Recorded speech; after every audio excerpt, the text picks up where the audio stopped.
From our Georgia Capitol newsroom now, the CDC is shining a light on mental health issues. A report shows that 12 million Americans contemplated suicide in 2021.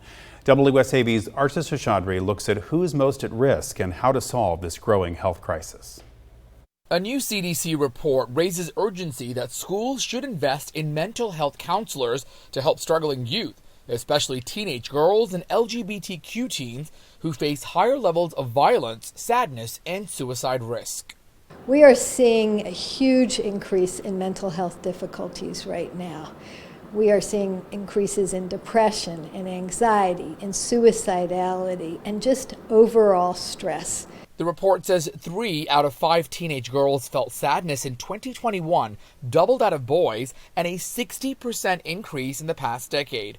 Nearly 1 out of 3 teen girls attempted suicide, and 1 out of 10 girls were forced to have sex. And it's not just teenagers. Advocates say the pandemic has exacerbated depression and suicide concerns even in adults. For example, males are at higher rate of dying by suicide than females, whereas females more likely to attempt than males. It varies by age group, but not by age group alone. So you want to look at, for example, age group by race, ethnicity, whereas older white men are at increased risk for death by suicide, middle-aged and older white men. In the African American community, the highest rate among men is the younger African American men.